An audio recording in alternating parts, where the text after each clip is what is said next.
Hey y'all, we're coming at you live here in the No Kidding Podcast studios. It's me, Andrew Millward, and...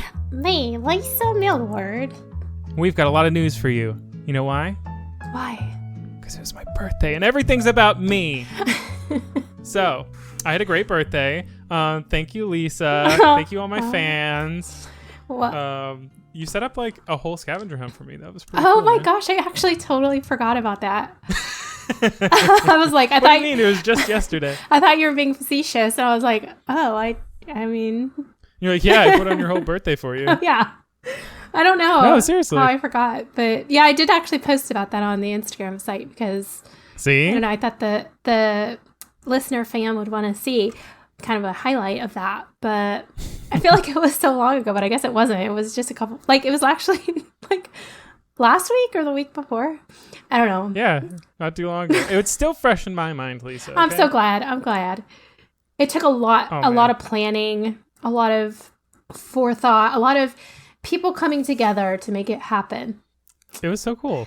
Well, thanks. I really liked it. It was a ton of fun to follow the clues and everything around Orlando. Yeah. Yeah, that was really neat. And I like that you were ballsy enough to hide gifts out in the real world where people could steal them. I know. I had so many concerns.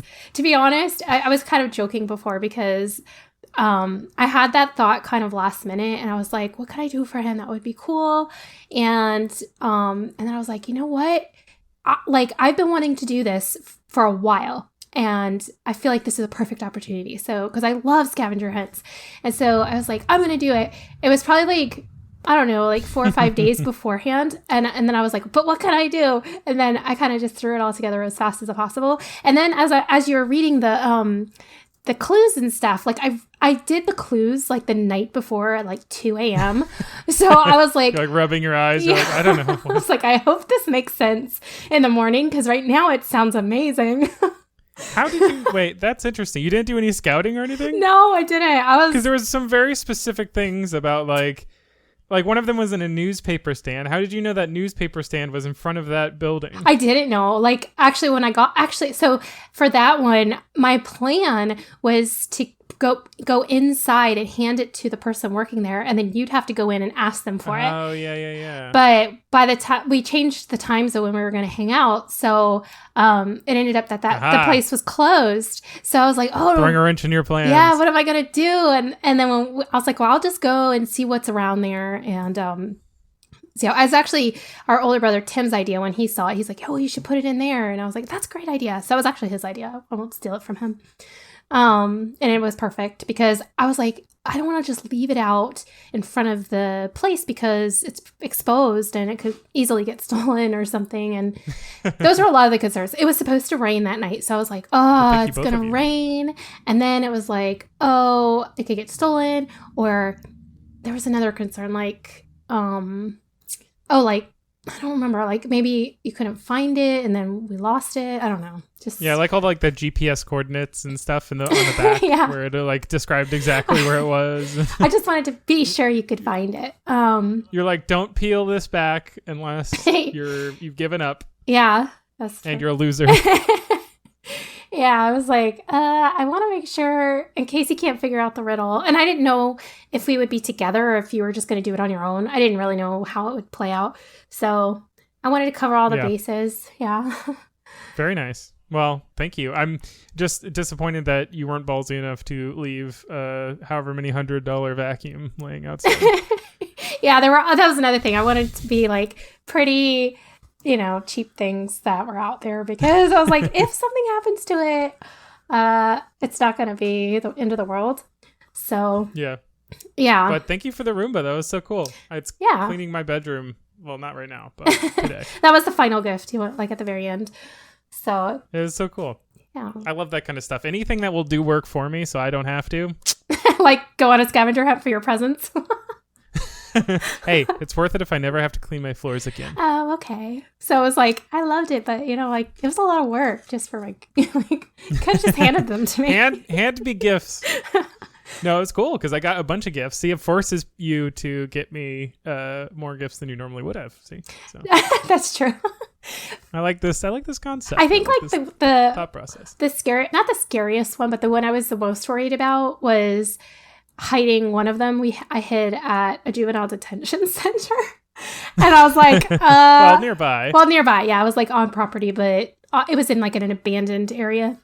So I was like, you're making it sound worse. Hopefully, well, I was just the abandoned part of the juvenile detention center. It actually went way better than I thought, because I thought it's gonna look really suspicious of me just like walking around there and hiding something and I think it's like a bomb or something, like it could come off. Or something for one of the inmates to grab while they're on escape. They're on furlough or whatever. Yeah, I don't know. How would they get there? I don't know. No, but it worked out perfectly, so I was happy about that. It didn't rain and everything. You found everything, so that was cool. And everything was pretty well. Well, I guess there was a couple things that were under the open sky. Yeah. I only did I didn't go overboard because I wanted it to be fun, but not last all day. So basically we went out to... Well, mission accomplished. Yeah, we went out to dinner, and then I planned it so that on the way back from dinner, from where we ate all the way back to our parents' house, our mom's house, they were along the route. So he didn't really have to go way out of the way, and he always knew if once he got... Whoa, I just saw the craziest lightning outside my window. Sorry. That's ADD. Sorry. It's we didn't say this. So it's pouring down rain. There's a storm outside, but I looked out my window and it probably touched the ground. It was so straight down. Anyway, so if I lose power, we all know the culprit, but I sure would have done it by now. Anyway, so you don't know that. Yeah. So he knew that he wasn't going to backtrack once he got a gift. It was like he'd have to keep going forward to get the next one. Of course, if he skipped one... It was nice to have a linear forward kind of thing. True. So anyways, it was fun. And we had our little nephew was there, and he's 9, and he helped me hide them because I was like, how can I involve him? Because it's fun for adults, like so fun. Like I still love it. But as a kid, I don't know. I just remember doing it as a kid and thinking like, oh, this is like so cool. So I knew he'd appreciate being involved. So he helped me hide every single one. And he was so excited. Every time it was time for you to find it, he was like, oh, is he going to find it? And every single time he yelled out the window, I hit that one. I'm like, dude, you hit all of them. He's Yeah, well, he did yell it every time. Yeah, he did. But he was so just impressed. And he wanted to actually get out and try to find it with you, but I knew that would kind of take away from your experience because he would give it away. He'd be like, he would run right to it and be like, I wonder where it is. Yeah. So we had to kind of keep him in the car while he looked out the window, but it was still fun. I like to think that you're restraining him back there. He's like, oh, help! Unlock these doors. Yeah, no, it was fun. But yeah, so that was your birthday, and then we had Mother's Day. That was fun. We went to a movie. I hadn't been to a movie theater in years. So yeah, it's weird to be back out and about. So. Yeah, but even when I could go to theaters before COVID, I didn't go because right. I don't know. What's funny is after I got home from the movie, I went on not that night, but the next day, I went on to my streaming service. And the same... My streaming service of choice? Yeah. I think it was Paramount Plus. And the movie that we watched, I was able to watch on Paramount Plus. Yeah. And I was like, I could have got this for free. Which is why I never go to the theater, because I'm like, I never really know. I knew that was... Yeah. Well, extra now that COVID happened, they now just kind of release most of the stuff on streaming services. Mm-hmm. The other day I saw a trailer for a movie and it was exclusively in theaters. And I'm like, yeah, that's weird that they have to say that now. True. That's true. And it was fun because going to the movies used to be an every weekend occurrence for me back in high school and college. It was just the thing to do. The 20s? Yeah, it was just the thing to do. Ooh, the cinema. Yeah. And I loved it. I remember looking forward to it. And it was always such as soon as the song started playing, the movie's about to start. It's such a nostalgic feeling. So it was cool. And this theater was awesome because they have reclining seats now. Yeah, dude. Not it's just like bougie. They're super wide.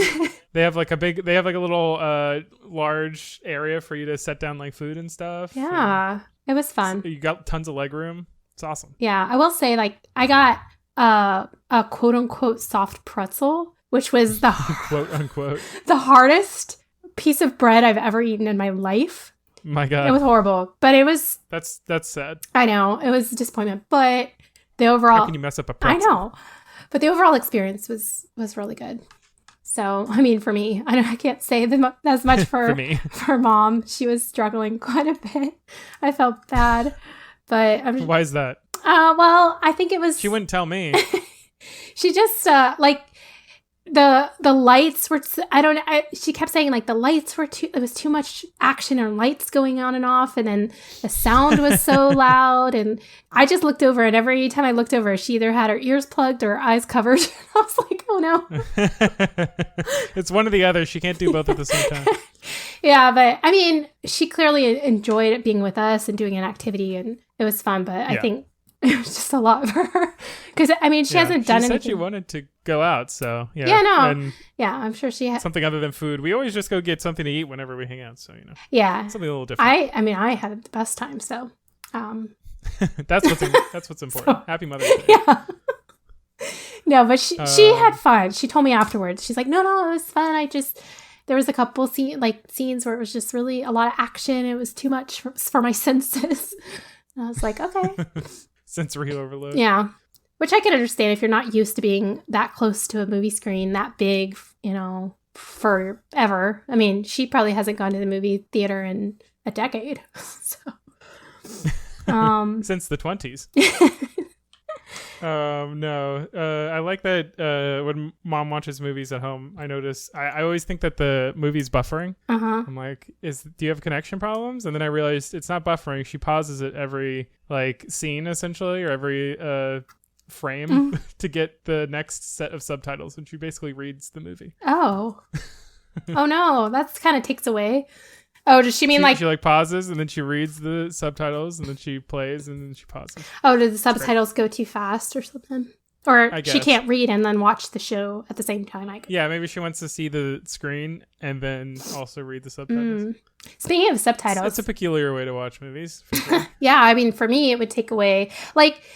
I've heard, Mike, sometimes he can't watch movies with subtitles because he's a multitasker and he can never just watch a show. I know what he means. Yeah, so if there's subtitles, I can't not read them. Yeah, he kind of needs to read them. Well, not necessarily just with subtitles, but if it's another language or something and you have to read it in order to understand what's going on.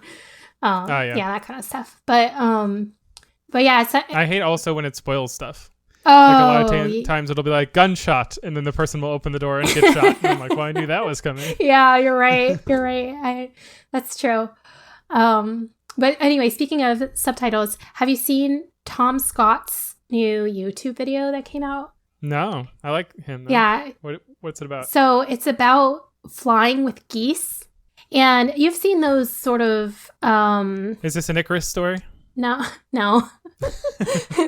But it's a guy who, I think he's in France. He speaks French throughout the sequence. Oh, a French guy. Yeah, I know the one. You do? Yeah, I know the French guy. Oh, no, you don't. So... The one French guy in the world. No, well, the guy who runs this operation is French. And so, that's why it was all subtitles, because when he's speaking and explaining, it's all in French. But, so it's about... Have you ever seen those... I don't know what they're called. They're it's not an air... It's like an airboat, but it's in the sky. Do you know what I'm talking about? It's an airboat, but in the sky. Yeah, it's like a blimp. Propelled, seated aircraft that you can... And it has wings, I guess, but they're kind of like paraglider wings. And then it has this big fan on the back. And it goes... Oh, okay. Yeah. I'm just imagining, where does the hole come into the situation? Well, you're just kind of out in the open. It's not enclosed or anything. Have you seen... There's actually one further. There's paragliding ones. Have you seen those? I think that's what it is. It's like a... Well, but it's it doesn't have wings per se. It's just the paragliders, they get pulled behind boats. Oh, yeah. And they have it's basically a parachute that they're on. Yeah. But then they also have a big fan strapped to the Yeah, it's like that. It's okay. Yeah.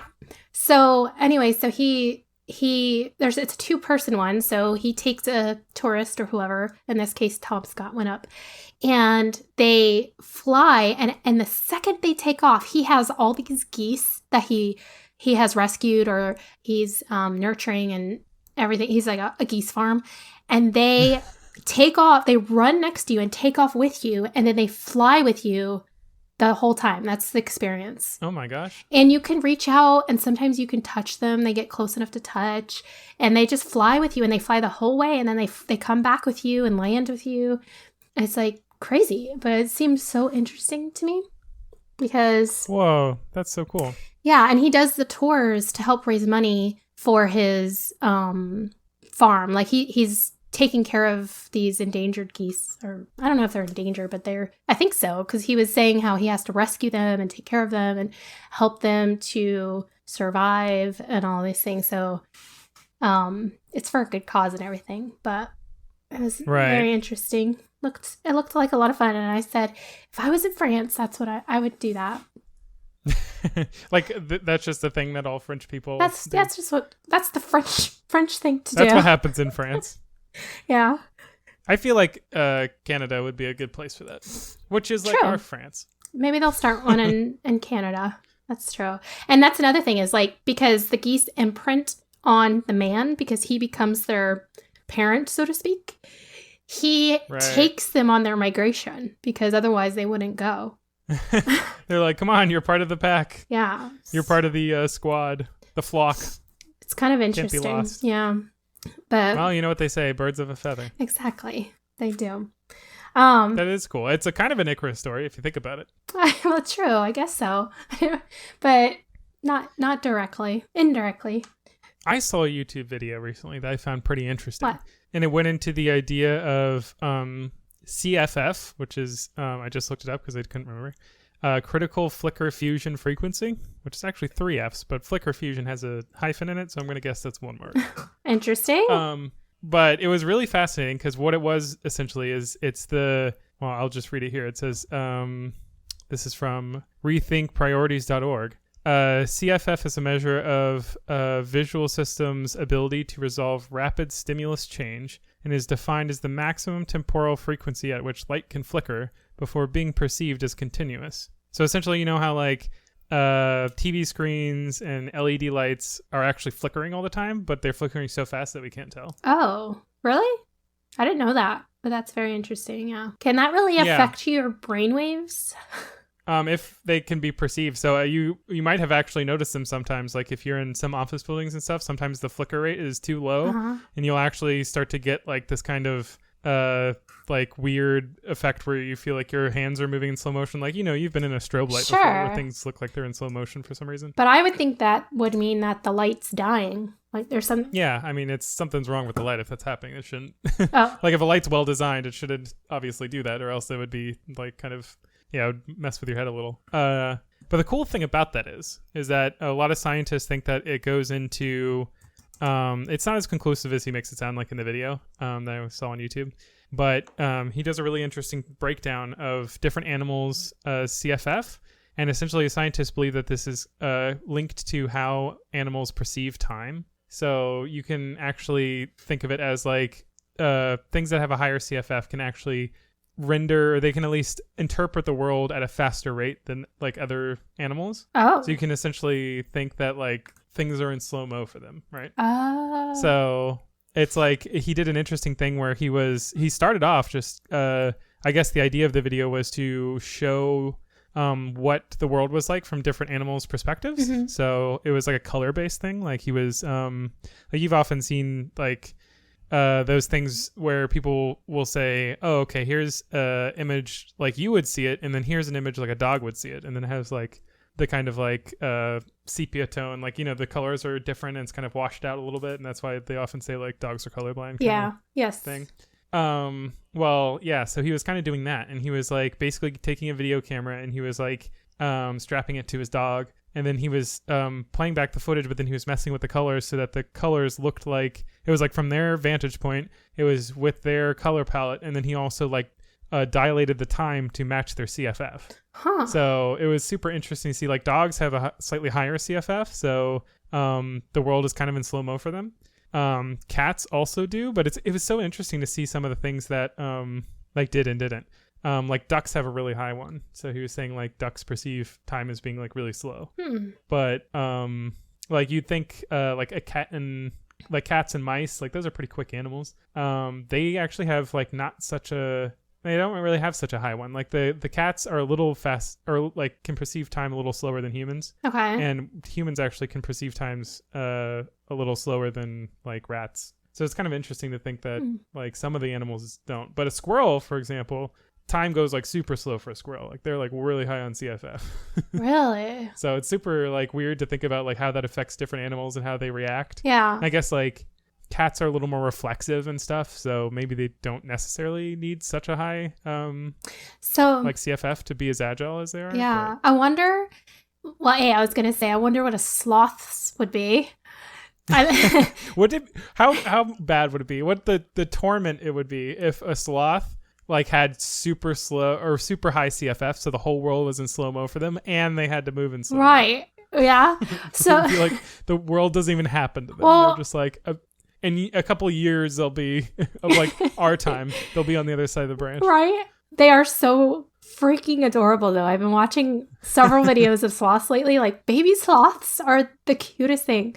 But anyway, I was wondering if like the CFF is correlated at all with how fast the animal can move. If it's that's kind of some of the interesting things. So like squirrels were really high, dogs were higher. But actually one of the interesting things was, because I was thinking like, why wouldn't you always want that, right? Like why wouldn't evolution essentially give everything a higher CFF? Because obviously you're going to survive better the like slower you can perceive time, right? Like, the higher your reaction time. You think that would be like a good thing. But it seems interesting that like he seemed to suggest in the I'm not entirely sure what his I think he's actually an audiologist or something. He works with like sound, so I don't think he's like expert on this, but he was saying that like pretty much most animals seem to have evolved to like what is ideal for their situation, as you know, that is what evolution tends to do.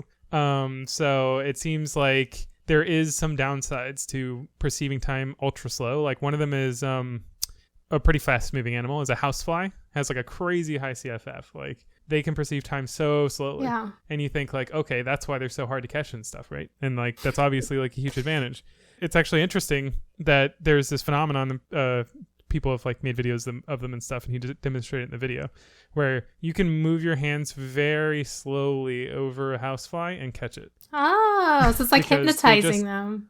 Well, they just perceive time so slow that imagine it's like a frog in a boiling pot of water. Right? Ew. It's like you've never heard that analogy? No.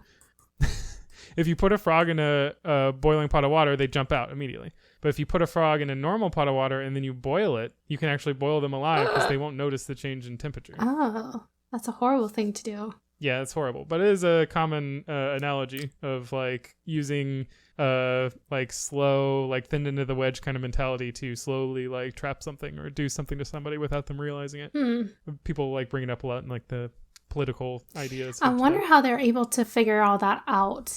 Do they put sensors on their brains and then have them move? Like, how would they know? Maybe they do something to like startle the animal with a flash of light and see like how quickly their response time is. Maybe. Perhaps. Or perhaps it's a or maybe they measure the eye in some way, like the way the iris. I was thinking like that too. Yeah. But that's another thing, is that because TVs like flicker like that, unless you have a really high resolution TV, some animals like dogs in particular can't, like part of the reason it might be that they like seem kind of uninterested in TV the way that people are, is that they can't see it. Like it looks like a bunch of strobing images. Weird. So it's like it looks like really messed up to them, and so they're gonna like just ignore it. Yeah. I do watch a dog that loves TV. Actually, too much. Well, your TV, right? Yeah. With Mike being the person who picked out your TV, I'm going to guess that has a high refresh rate. That's true. Maybe that's why. But we can't watch any show that has another animal or dog on it when he's with us because is that a sound thing or does he actually watch No, it? he'll watch it. Like he'll track the animal, and if it gets too close to the screen, he'll like jump at it. So we're like no, or he'll bark, and it's a whole thing. So we're just like no animals while he's here. Weird. Yeah, it is That's weird. fun. But speaking of lights and stuff on TVs, so Mike and I watched the Star Trek movie from 2009 the other night. Mm-hmm. We'd seen it before, but we were just looking for something to watch and decided to watch it again, I guess. But I totally didn't remember that there are so many lens flares and lights in that movie. J.J. Abrams. Yes. And I was like, he went way too overboard with this. I had to close my eyes so many times. That. Yeah, like He actually said in like an interview, he was like, I was watching it back with my wife, and she was like, babe, this is too much. And he was like, I gotta say, it was a lot. Yeah, like what was he thinking? Was he thinking, oh, it's one thing to have a signature, but yeah, I had to close my eyes so many times. It was traumatizing. Yeah, it's pretty ridiculous. I think it's just like that's already a signature, right? And then I think that was the first time he was doing like that big of a futuristic type movie. Mm-hmm. So he was like, I gotta go big. I gotta go big now. I gotta lens flare it up. But did nobody tell him? Say, there's nobody like calm down. Yeah, they're like, this is his thing. Everybody. Nobody wanted to tell him. They're all saying, oh yeah, it was so good. But maybe somebody was like, whoever, the execs that picked him as the director for that screenplay, they were like, we got to get JJ. He's got those lens flares. That's his thing. And this is such this would be perfect for lens flares. Yeah. And then he was like, okay, I'm going to go hard with the lens flares. And then everybody was like, well, we did get him for the lens. We did get him for the lens flares. It's going to be kind of awkward if we tell him to stop doing lens flares. Actually, it's too much on the lens flares. Actually, no. You know what? Never mind. Yeah. I just had forgotten, I guess. I don't remember that the first time we watched it, but this time I was just... So it made me think about Mom. I was like, oh, maybe this is how she felt. Because I was like... You're like, you know what? I get it. Yeah. Anyway, what else is going on? Well, I got my new job. Oh, yay. I was so excited. I've been waiting to ask you about it because I didn't want to ask you until we were on here. But you were up in the air about two different options. Which one did you go with? I'm glad that you refrained talking to me at all until the podcast. Well, I talked to you. Yeah, so I ended up going with the startup. So I'm taking the plunge. Yes. I'm going crazy. And it has been indeed crazy.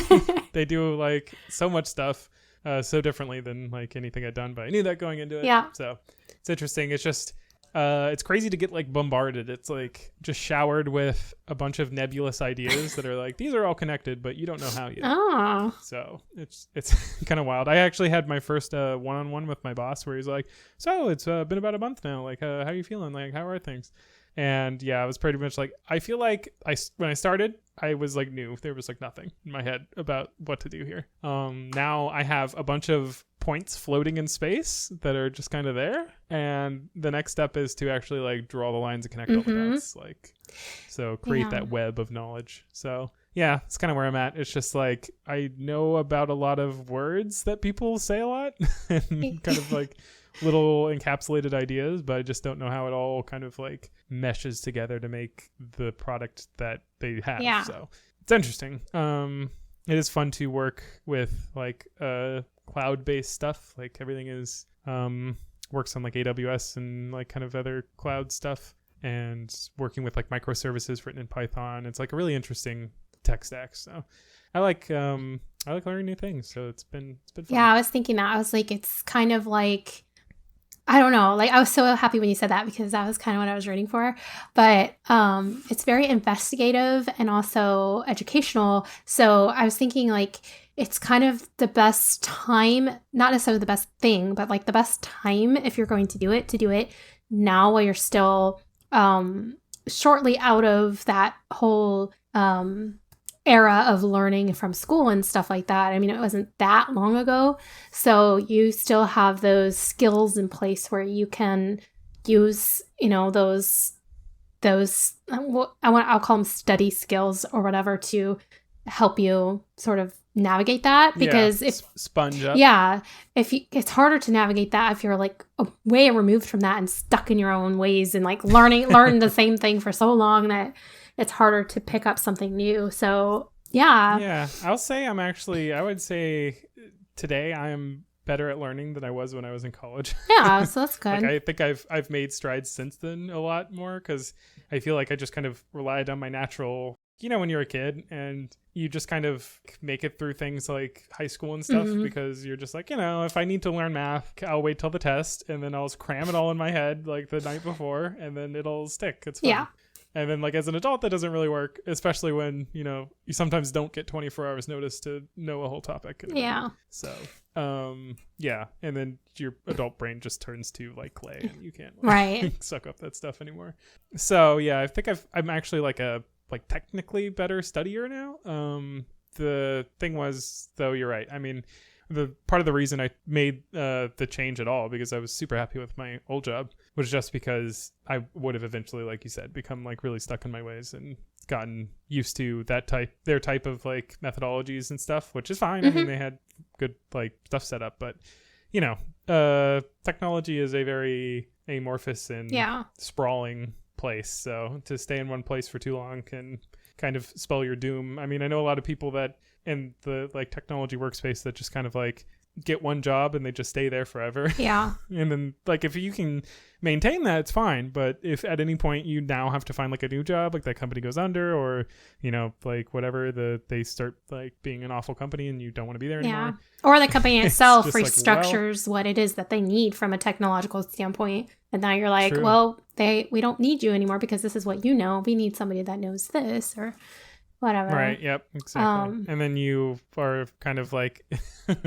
out on a limb with this 15-year basis of knowledge, and then it's like, hey, cool, go find some other job. Or like it's something that's good once you need that stability and structure. Once you explore all these other areas, it's kind of a good time to reach out and figure out all these different possibilities, so that you kind of know, this is what I really like doing, and I'm comfortable doing this for a longer period of time. But you wouldn't know that if you didn't explore those other options first and to figure it out. Like, it might be that you actually do prefer what you were doing before, but that's something you wouldn't know unless you branched out and tried new things. And the best part about it too is that you're in a situation where everybody knows this is fresh and new, and everybody's in that position is trying to figure everything out. So it's not like this huge burden on you to be like the best at everything right away. And so it's kind of, they've been pretty good about onboarding and stuff. Like, they seem to be figuring it out pretty quickly, even though like they've really not taken on that many new people. Like, obviously it's a startup, so it's kind of small. So this is kind of new for them too, but they're very like admitting about that. And so like when I run into problems and stuff, they're like, oh, sorry, we just didn't explain that to you very well. Nice. So that's nice. And they just give me access. They give me like a lot of access to be able to like kind of freeform, like update the docs and stuff to say like, hey, if you ran into those problems, like setting up the environments and stuff, like just go ahead and edit these docs and make them like make sense to the next person like after you. Like, what didn't make sense, like correct. Oh, cool. That's kind of some of the first stuff I've done. So that's nice. Yeah, it is nice. It would be a good idea to keep track of where you started and where you are, and the process in which I know that's kind of like extra work too, to like notate, okay, this didn't work, this worked, but like it might be helpful. Well, yeah. Documentation is a huge part of development. Well, it should be. Yeah. Sometimes it's not, and then nobody knows what's going on. Yeah. It's true. I like documentation, honestly, and it's so fun because they actually use several tools that I like. Like, they basically work with Markdown, which I really like Obsidian, as I've mentioned many times on the podcast. Yes. Which is like a Markdown based note-taking app, and kind of how I keep track of my own stuff. And also they have similar kind of tools, like they work a lot with Notion and using other like Markdown things that work with Markdown. I like Notion. That's my preferred. Notion is so good. Yeah, I prefer that, but I never really gave Obsidian a chance because I found Notion and I was like, actually, this is really nice. Yeah, Obsidian, well, I think when I originally told you about it, was like still so new, and it is like still like quote unquote in beta, but they have so many more features now and they're iterating so quickly. My favorite thing is that they now have real-time like previews. So it's what they call a WYSIWYG interface. If you've ever heard of that, it stands for what you see is what you get. So as you're typing, like if you do any kind of markdown notation, it'll automatically translate into its stylings. So nice. like if you put a little dash and then a space that denotes like a bulleted list, it'll automatically like translate that dash into a bullet point for you. So it's like super straightforward and like really quick to actually make your notes look good. That's good. Be nice. The only criticism, honestly, that I've had of Notion, because I played around with it in the past, but never like to the point now where I'm like doing documentation stuff in it, is that occasionally it's too obscured, like it's too abstracted from like the markdown and stuff. Like when I want to try and do like a bulleted list or something, like I'm trying to like get something to cooperate with me, and I'm like, what is going on? Like, why isn't it doing what I want to do? Like I want to do like a 3-tiered like bulleted list, you know what I mean, where it's like a bullet of a bullet point of a bullet point. If that makes sense. And it's like trying to figure out how to get the indentation to work correctly, and like for the app to actually understand what I'm looking for. It's like I'm like fighting the system, but it's okay. It ends up looking really good. Like every time I open a doc at this job, I'm just like, oh, it's so nice. Do you mostly use it on desktop? Yeah. Because I do like a lot of the that they have a lot of apps for that are compatible with my phone and stuff. Like the old company I was working for, you could download a lot of like the Teams and stuff to like communicate with people, mainly communication apps and stuff like on your phone. Yeah. But they had some like weird security issue where it like wouldn't. It was so hard to get it to work on your phone. It was like ridiculous. And honestly, I was like, fine, I'll go through it. I'm a programmer. I can figure it out. Right? Yeah. So I'd fix it, and then like a month later, it would break again. I was like, never really? Yeah, it was really bad. So it's really nice now that there's like a lot of that like I can work a lot more with my phone and stuff, which is super helpful. Yeah, I do like that. There's that connection. I use Notion mostly on my iPad. If I need to access it quickly while I'm working on my computer, I can, and I like that I can do that. But do you have a Apple Pencil? I do. That helps. Do you use it on Notion? Yes. So how do you actually like input note? Do you like handwrite? Yeah. And then does it like automatically translate to the typed? It's not automatic, but you can. Yeah, there's like a way to do it. Oh, okay. So, but normally you leave the notes in like a handwritten fashion? Yeah, just because it's easier. I don't really need, unless, like I'm sending it to somebody else and that can't read my writing or something, that I just do. Yeah. But, how well would you say that works? Like, does it, if you flip it over to, like non-script, does it like translate really well? I really don't use it enough to say, but I think the few times I have done it, it did work fine. So, but I did it kind of like a testing, like pretty basic words, nothing crazy. Right. But I also use GoodNotes, and it just depends like what I'm doing and what I'm using it for. So, but GoodNotes is also really, really good. With that, like that's usually what I use with like my Apple Pencil and things like that. But one thing I was going to say about Notion, and GoodNotes does this too, but I feel like it's harder to integrate this into GoodNotes. But Notion's really good because you can get like people will actually create different types of lists and different types of like aesthetic looking notes, like templates, and then you can import them in and then just use them how you want to use them. And I like that because cool. I personally enjoy, and I think it's just maybe because I'm a girl, I don't know, but I personally enjoy like an aesthetic like look when I'm doing things. So yeah, templates are really nice. So I do like that. And they have I've been messing around with that in Obsidian, where they have, I mean, the templates they have here are like a little more for like structure rather than aesthetics. But I mean, obviously, like you could make structure be aesthetic. #aesthetic. Yes. But yeah, I mean, it's really cool to be able to create like a couple default, like for the general type of notes that you like to take, and like automatically they have a thing where it'll automatically like put in, like certain variables. Like you can put in like the title of the note as at the top of the note, and then like a header, and then like you have to put your name and date and everything, and like a little space for tags, a little space for reference links and like stuff like that are all like collapsible and stuff. Nice. It's really cool. Yeah, that is cool. Speaking of notes and stuff, I got a little gift from a friend of mine who's in Canada. And she sent me the 5-minute journal. I don't know if you've heard of this, but I'm so behind the game on this because it's so popular. Everybody's using it. I've seen it pop up all over the place. So I'm sure people have heard of it, but I haven't. You haven't? It's called the 5-minute journal, and it's actually I've done things like it before, so I didn't really feel, I was like, oh, I don't know. And plus it's so hard to remember to write in journals and stuff like that sometimes. Yeah. So that's what I like about this journal is that it's just 5 minutes of your day. You do it in the morning and then you do it at night before you go to bed, and there's prompts.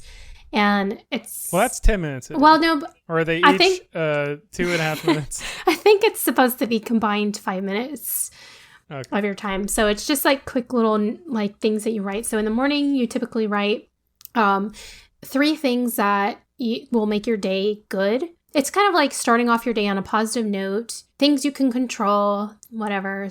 And then sometimes it'll be, what are 3 things you're grateful for? It's all like kind of like positive thoughts. And there's a lot of psychology behind it. How structuring the first thoughts of your day from that perspective, and how it translates for the rest of your day and the rest of your mentality and your psychological development. So that's actually like, there's a lot of research behind that. It's crazy how helpful that can be. That's actually why I started taking I guess I kind of do that by accident. I have just like a paper journal that I use to write some thoughts and stuff down in, and I always make sure I have a little section at the top that I don't do it at the beginning of the day. Maybe it'd be more helpful, more beneficial to like make sure I do it before I do anything else. But it's usually around lunchtime I'll write down just like a few things that I'm grateful for, and just to center myself a little more on the positive things that are going on, because it seems so much that your brain is hardwired to always notice like the things that are wrong with your life. So it's like really good to just take some time to make sure that you remember like what's positive. Yeah,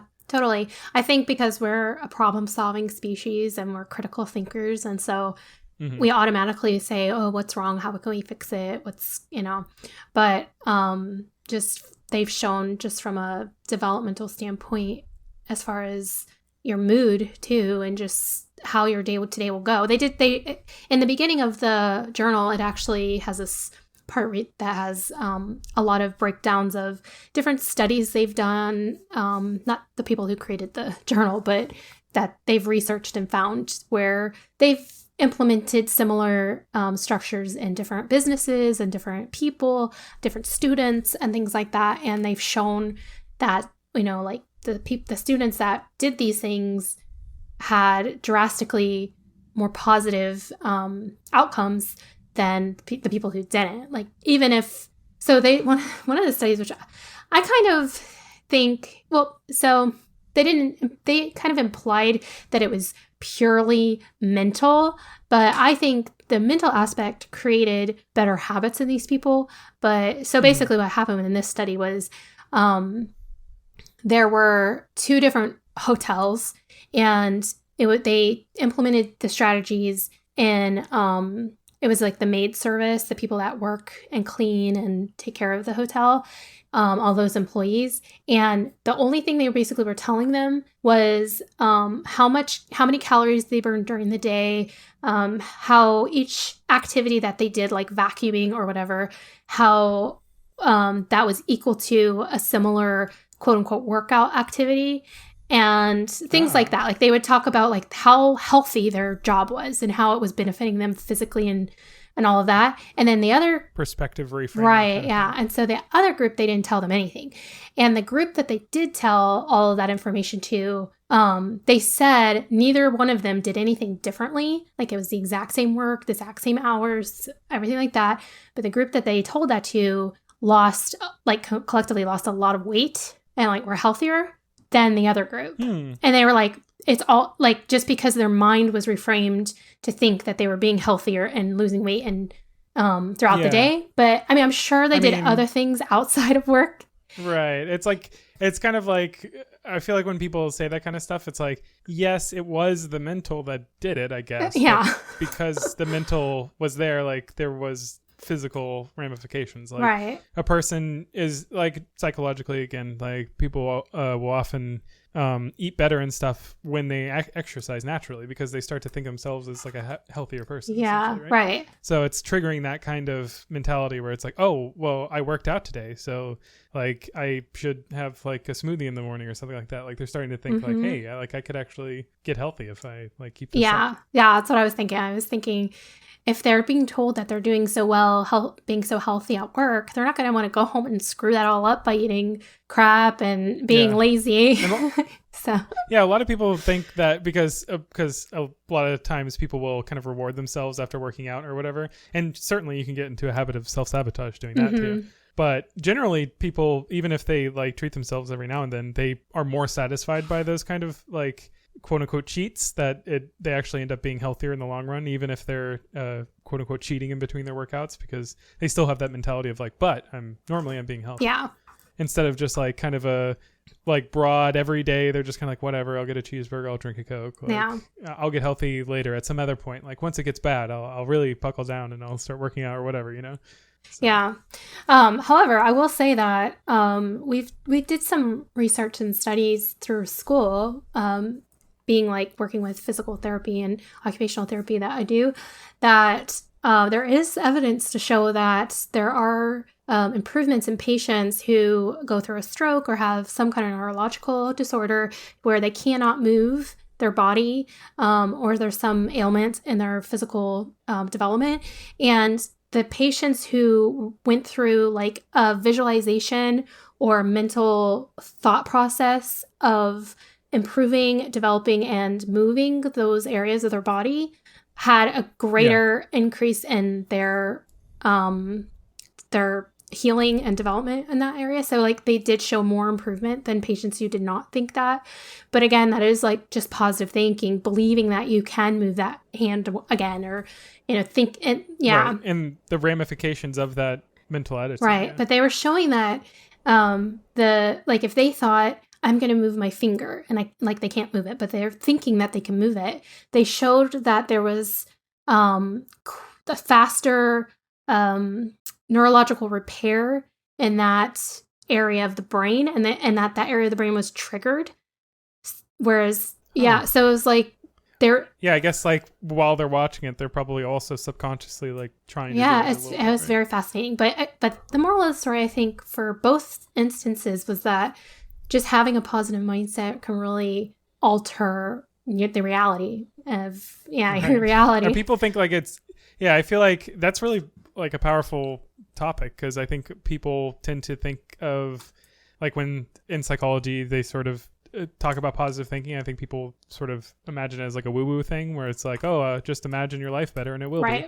But I mean, you kind of have to imagine your life better before it will be. Yeah, So exactly. it's like one of those kind of things where it sounds stupid, like, let me make a, what do they call vision those things? Board. Like the vision board. And I'm just going to like put all the things I want up there and then I'll just get them. Obviously there's more to it than that, but you kind of have to start with the vision board or something along those lines, some kind of goals and like self-reinforcement to be able to take that next step. So it's like, being able to like get over that first hurdle of like self-doubt and stuff like that is actually a huge step. So it will put you in the right direction. Yeah. So at the end of the day, they have you do an exercise, different ones, but it's basically instead of coming home and complaining about the things that went wrong during the day, the first thing you should talk about with like your spouse or whoever, or even to write in your journal, is naming like the things that went right, the things that were good, again, like not just gratitude, but just like bring your mind forefront to, hey, the day wasn't actually that bad. These good things happened too. Even if you had a bad day, there's something in there that's probably was good, or, like it didn't rain when I walked to my car. It could be something simple, but it could be big, like, oh, my coworker brought me a coffee and that was really nice, or, something like that. Again, just keeping it more of like a positive mindset. And apparently doing that, especially with the spouse, showed a greater rates of having a better relationship. Like their relationship was more stable and more happy and things like that. Yeah, for sure. Which makes sense because you're not bringing in negativity, I guess. But yeah, it's like, hey, guess what all went wrong in my life today. Let's go over. Although, and then you come in with the same thing, and you're like, well, guess what happened with my life today? Right. And then it's just like, oh, this is the center of negativity. Is all the time we actually spend together is the working out the problems. Although I will say that, I mean, this is just my take and things that, I mean, you don't want to bottle up all of the things. And there is some catharsism in releasing some of that negativity. And, but I don't really know the proper time or the proper way. Yeah, that's the difficult maybe thing. Maybe with a therapist. I don't know. Yeah. Well, honestly, just like therapy to figure out for yourself, like the healthy ways to work through negativity. Yeah. I would say, like, obviously being in therapy is a time for that, but also just recognizing in yourself and in your own life, like, what are the good times to work through sadness and anger and anxiety. Yeah. It's a powerful tool. I mean, it definitely shouldn't be ignored, which, you know, can come off that way if you're saying, like, only be positive. I mean, I don't think that's healthy either. I feel like, I feel like that I'm wary of that in myself because I, try and encourage positive thinking in people. And I don't want them to feel like you can't ever not be positive, but I feel like, or like be negative. But yeah, I don't know. I feel like there's a dearth of positivity sometimes in the world. So yeah. I feel like I kind of try and push it a little harder. Not that it should always be positive, because that creates a kind of like other twisted dystopia where everyone's like, everything's fine and the world's on fire. Right. So that's not good either. Right. But some kind of good balance, but mostly positivity. Let's start with that. Have you ever seen the game We Happy Few? No, I don't think so. It doesn't sound familiar. We Happy Few? I think that's the title of it. Okay. What is it?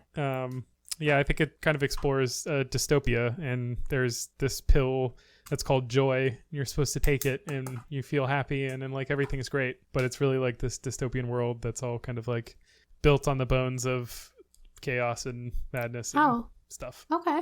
That sounds interesting. It's a nice way to it's it's kind of like a quirky cartoony type like I think it's a British game, so it's kind of like fun but also dark, so it's an interesting one. Sounds good. Check it out if you're into kind of twisted I don't know, what do you call it, thriller, I guess? Yeah, twisted dystopian working out your issues through video games. There you go. That's what you need to do. You just if you're stressed and angry, just live it out in a video game. Live it out in Mark Zuckerberg's Meta. Yeah. I got myself a birthday present. I got an Oculus. Now I'm not really promoting. I'm not really promoting Mark Zuckerberg here. I'm pretty much not actually using it for any of the Facebook stuff. In fact, I've even kind of looked into how you can jailbreak it to get the Facebook stuff off. What? Oh, and they kind of screwed me too, because I made a separate Facebook account. I didn't want it linked to my real Facebook account. And that thing figured out a way, man, to when I turned it on, it went into my browser history and was like, this is your account, and like linked it immediately. And I was like, hey. And I literally had to get on the phone with, they have a chat. I went through the chat to talk to Oculus, and they were like, we can't fix this over chat. I got to call you. And we had to have a phone call, and like we had to do a whole bunch of rigmarole to like disconnect the Oculus and Facebook accounts of my like actual one, and then connect it to this like fake account that I made. What the heck? Wait, I don't understand. I mean, I know what an Oculus is. It's a VR thing. Yeah. But what is it like? Why do you have to connect it with Facebook? It's owned by Facebook. He bought Mark Zuckerberg bought the Oculus when it was kind of first starting. So you have to have an account with Facebook in order to use it. Right. So originally there was just an Oculus account, and it was separate from your Facebook account. And then you could like do that thing you can do in a lot of accounts where you can like add your Facebook and then like make it easy to share stuff. But they eventually made it a mandatory thing where like an Oculus account becomes a Facebook account, or like you inevitably have to link it to be able to actually do anything with the headset. Oh. So yeah, that was the thing where people were kind of like, boo Facebook, because it's kind of stupid and nonsense. But I mean, not if you're Mark Zuckerberg and you want the Meta. So that's like his whole thing. He's trying to start like a whole virtual reality space, and he's trying to like wrap it all together, the Facebook and the Oculus and the metaverse. Wow. Anyways, okay. But how do you like it? But I wasn't Yeah, I like it a lot. It's a great headset. It's hardware wise, it's amazing. It's amazing. It's got the power of like a desktop headset. I mean, I've only used those occasionally, so perhaps I haven't spent enough time with them. But as far as I can tell, it's perfect. I mean, it's great. Like, the tracking on it is amazing, and there's no like a lot of other headsets, you need lighthouses. Like, you need to actually like put things in your room at certain spacings that have like little like IR trackers on them that like keep like, and then you like calibrate them to the size of your room, and then they watch the headset that's on your head to make sure that like it knows where your head position is relative to the game or whatever. And you have to set up this whole environment and everything that's like, oh great, what if I just want to like play it in my living room and then go into my den and play it there? No. You know, it's like, well, now you got to tear it all down and build it back up over there. So Oculus doesn't do that. It's all, the tracking is inside out. So they have cameras facing out on the face of the headset, and it uses like, you know, like machine learning, like image tracking to like basically map the room that you're in. And then whenever you move, it translates that movement that it sees through the cameras and through its internal gyroscopes and stuff to the movement in the game. So it's so cool. And then even like because the cameras are in the front of the thing, they can do hand tracking. So they have controllers that you can hold, and that's generally more reliable. But if you can drop the controllers and just use your fingers and like swipe around with stuff in the air, and it's like magic. It's crazy. Wow. But yeah. And then there's like AirLink, where if you have good enough Wi-Fi in your house, you can actually connect it back to your computer. And that's mainly what I use it for. That's why I'm saying like I don't really care about any of the built-in Oculus stuff other than the hardware. Is that I can play like Steam games and stuff. Like I'm planning to get Half-Life Alyx, which is like the big VR game that Valve made, and play that on it, because if your computer can run it, it just literally streams the image to your headset. And in that sense, it's even better than the like room setup ones, because those generally you need a cable running to your computer to like it's essentially like a video cable that has to run the image to the screen that you're wearing on your face. Right? And that's, so now you got to worry about tripping on this cable, and you got all these like these little sensors all over your room that you have to install, and it has none of that. It's like all over the air. There's no cable, and the tracking is all like built into the headset, so you can go anywhere. You can like stick it in a backpack. You can like go to your friend's house and like pop it on. Oh, really? And be like, hey, let's play. You have to have a computer. Like if you're going to play, if you want to play any game that you can download to the Oculus, then you're good to go. You just literally like take it out of the backpack and put it on, and then you're like playing. It's awesome. Okay, so I have a VR basic question.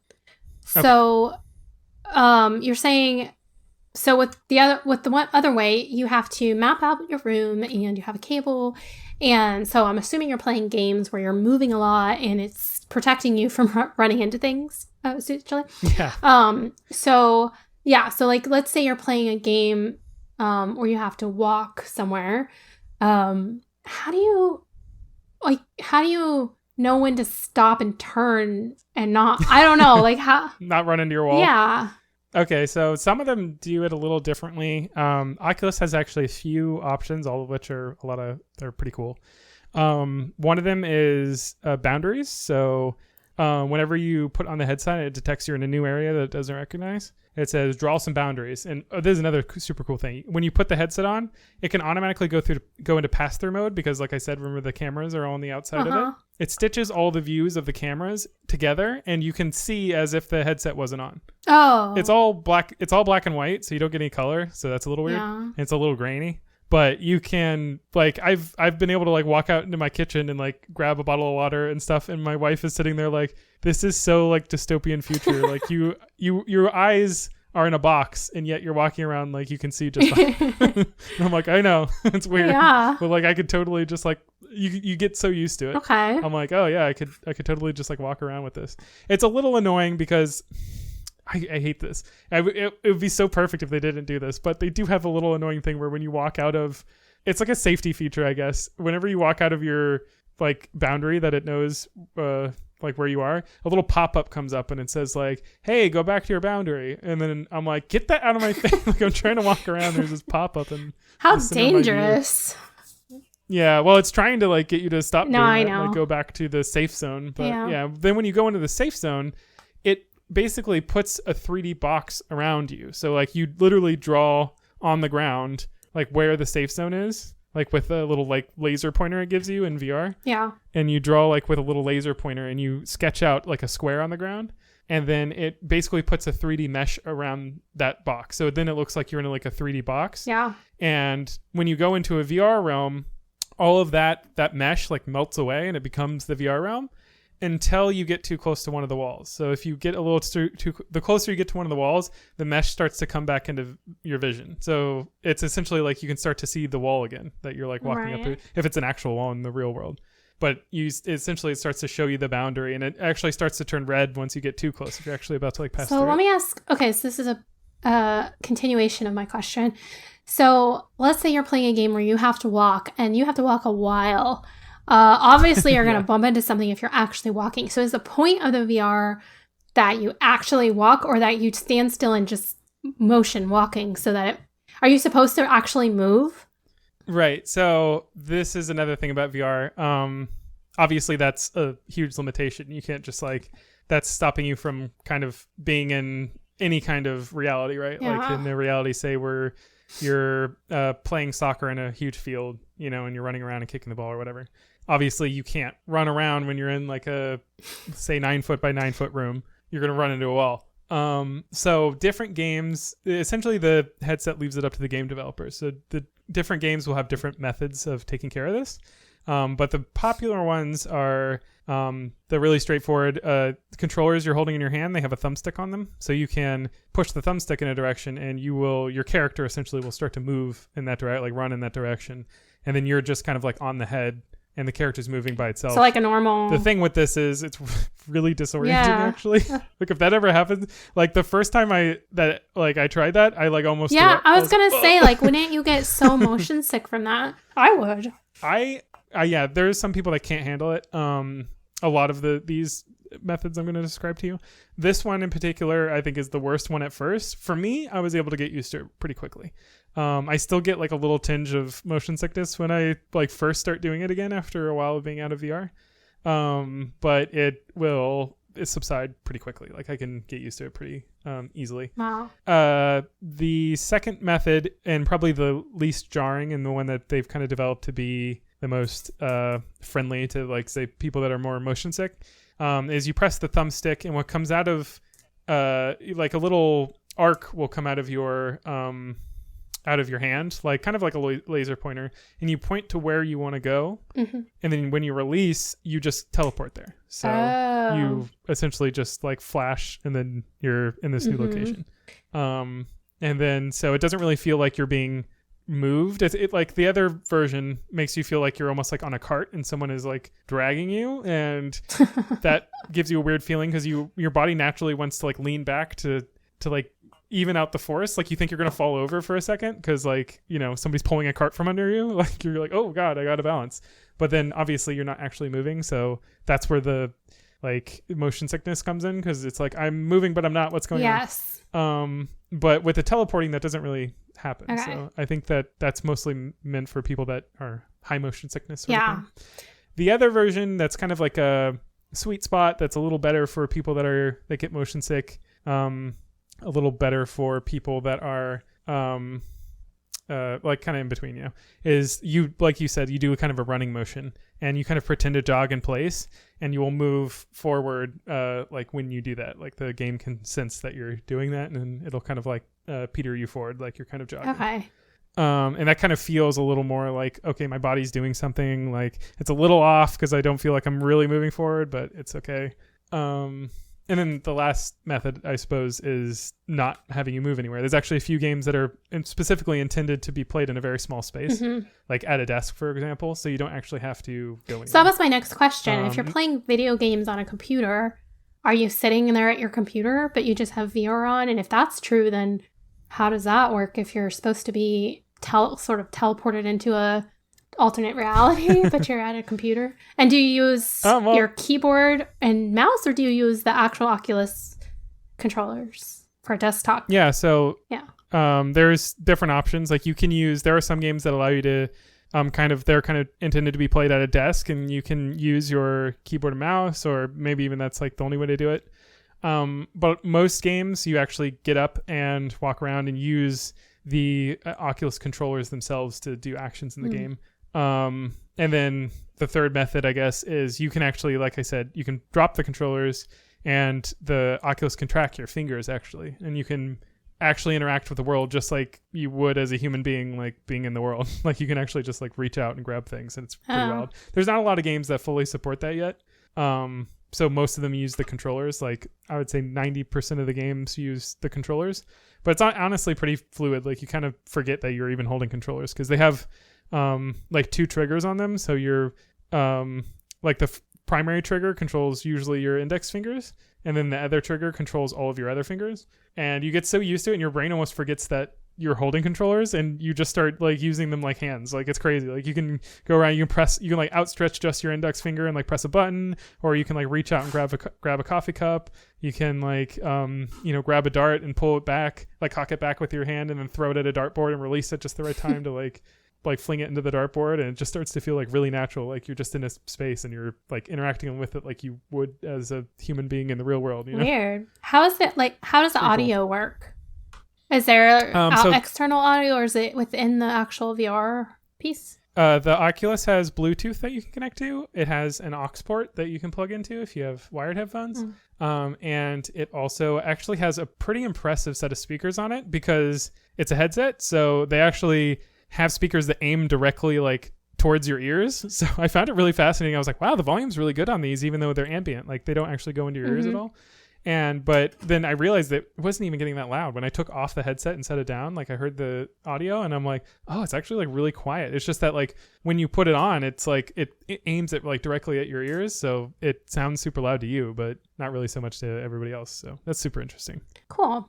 I've used VR before, but I've only used it on games that were stationary games, like like your good beginner games, unless you want to throw up. Like even like some of the other games, like I would say the like get up and walk around games. I don't personally get sickness at all from that because it feels like really natural. But some people that are prone to getting motion sick will even get sick from doing that. I think that's actually a lot of times to do with the headset.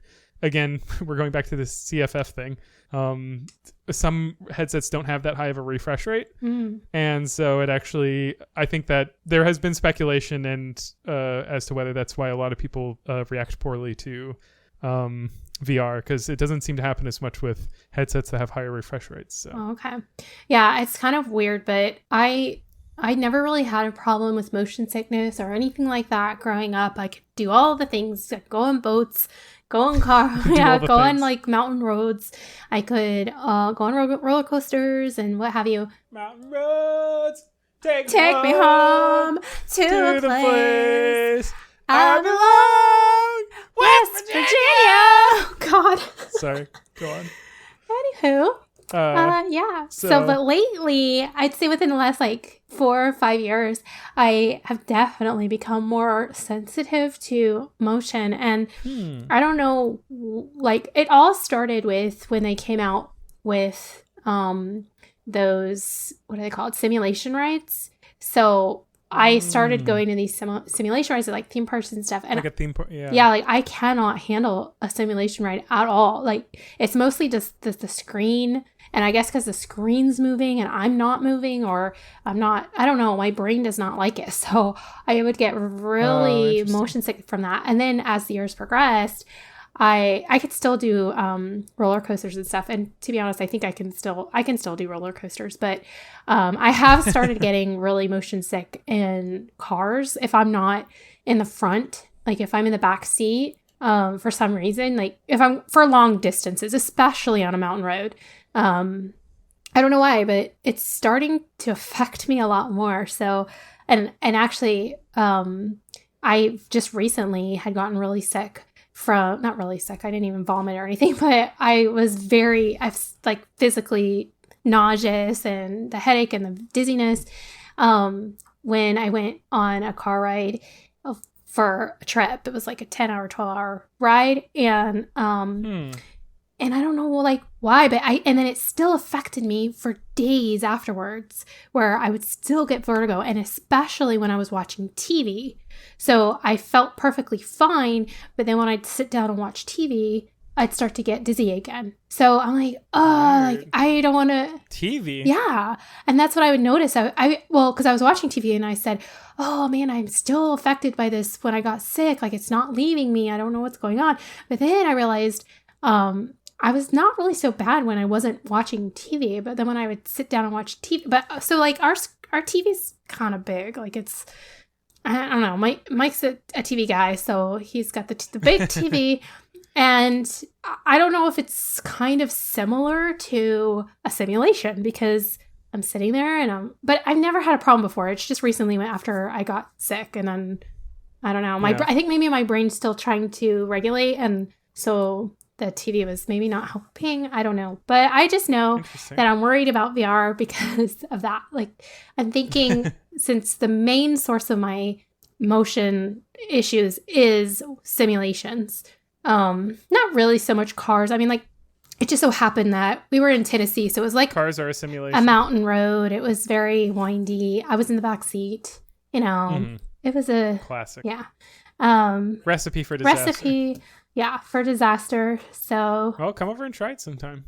Yeah. I don't know, because it might actually help, because it seems like, you know how they always say like in a car you should keep facing forward, because it's the fact that you're going one way but looking another that like messes with you. And maybe with the TV, like you're hyper focused on the image and obviously it's super big, so you start to forget about the periphery. And then when the camera like spins or something, you almost feel like you should be spinning but you're not, kind of situation. Obviously that could totally happen in VR, but I just want to point out that you might feel better doing VR, like watching something like that in VR, because you are actually turning your head when the camera turns. Like True. Your vision actually moves with you. It actually feels like a little more natural in a certain sense. Yeah. Because it kind of feels like the normal real world. Some people don't get that. Some people like can't, I almost want to say like buy into it in a way. Like I think it's kind of a situation where your brain has to be tricked. Right. So it'll be up to whether your brain can be tricked in that way. I wonder if people who can like fully involve themselves in VR can also easily be hypnotized. Maybe. I don't know. But I did read when I was looking up how to stop being motion sick, because I was like, how do I get rid of this? How to stop. And they're like, take Dramamine. No, well, yeah. But they said, like, well, to prevent, it was all like prevention. And I'm like, I don't want to prevent it. I just want to stop it. How do I stop it? But one of the ways to prevent it was, they said, if you are prone to getting motion sick in certain types of things, that you can actually desensitize yourself to it by having low doses of it over time and like building up. So I'm sure that, Microdose VR. Yeah. If you really wanted to do VR, just do it a little bit at a time until you build up a tolerance. So cool. Yeah. You should. Come over. One day. I'll get Half-Life Alex and we can play it together. Not really together because we only have one headset. Well, yeah, but is that anything like the original game called Half-Life? It's it's in the same universe it's based on. Okay, because I've played that. Oh yeah? Yeah. You're a more legit gamer than me. That's like a legit gamer game. I used to play that. I liked it. I remember liking it. Because it was it's kind of if I remember correctly, it was like a first person shooter game, and you were in this world where it's not like apocalyptic, but kind of, is that right? I don't know. Yeah, okay. You are describing Half-Life. There we go. So it is what I remember. So I remember liking it. It was so long ago. Oh my gosh, it was like, I don't know. Yeah, that's kind of Valve's game that made them really popular, and they're kind of known for, like at the time those were cutting edge graphics and making like an amazingly high fidelity game that like really like advanced PC gaming at the time. And I think Valve is always really into that, and they've always tried to make games that are cutting edge or in some way elevate the art form in a certain way as far as like making games goes, because now they don't have to make games anymore that they have Steam. Like they're the people that own Steam. Yeah. So they make so much like boatloads of money off that. They're like, oh, making games? That's right, we do that. So occasionally they come up with games, so rarely now, but every time they do, it seems like they really have an idea of like the kind of thing that they want to do. Like with Portal, for example, like it was a very unique and different type of game that like really, I think, changed like the way people thought about like puzzle games. Yeah. and also had like an amazing story behind it, which was so unexpected for a puzzle game. But so yeah, and I think they it was a situation where they wanted to make VR happen. So they were like, okay, how do we do the Half-Life thing? Like when we came up with the most cutting edge like PC title, how do we do that but for VR? Okay. So I like that they have that sort of mentality. They are, in the back of my head, I know they're just hawking their hardware because they make a VR headset. And they're trying to make it like a thing. Oh. So, I know that's part of their motivation, but hey, synergy, right? Yeah. Speaking of portals, it clicked in my head. It reminded me of that YouTube channel that I sent you with the backrooms. And that really reminded me of Portal. I don't know why, but it was very Portal-esque. And also, I don't know if have you seen the show Severance? I have not. It just reminded me so much of they're basically not the same at all, but it's very similar. I don't know how to explain that. It just gives the same vibes. I hate using that word for explanation, but it's the same feeling when there's like, you don't understand what's going on, and there's just like walls everywhere, and there's different ways you can go. It's uncanny. I don't know. It's interesting. So if you guys want to watch either of those, I'm sure most people have seen Severance. It like blew up and became very trendy. I've heard of it. Yeah. Sure. But if you haven't seen it, I recommend watching it. I personally, I got that guy from Parks and Rec, right? Yeah. Most people say that, like, I don't want to be rude, but because I'm not actually the one being rude, but the internet was like, I really like that show, but that guy, like his face, I couldn't watch it because of his face. And I was like, what? Like, what are you talking about? What the heck? Yeah, I was like, people were very insulted. I guess he has I don't mind him. He has a fine face, but I think I can kind of see where people are coming. Like he's got kind of I don't even know there's a certain quality about it. I don't know how to describe it, but it's like, I think it would probably work well for that type of show. Yeah, it did. Can't say until I've seen it. I think so. But, I'm not going to, I have seen the whole thing, and I'm not going to make it sound like it was so amazing like everybody else is doing, because I don't want to blow it out of proportion. Don't overhype, because people overhyped it to me, and then it made it, I was like, oh, okay, yeah, it was good. It was definitely different. There's it's surprising. It's very and turn your world upside down. Yeah, it's engaging, and I recommend people watch it, but I'm just saying, like, don't expect, too much. Anyways, so but it's generation defining drama. Yeah, no, it is really good though. But we gotta go. No, I know, but I'm just that, and then also the Backrooms, which I can't remember the guy on YouTube, but just search the Backrooms on YouTube, and there's a whole series, and it starts off really dumb, but you got to get through the first. It's Kane Pixels. Kane Pixels, yeah.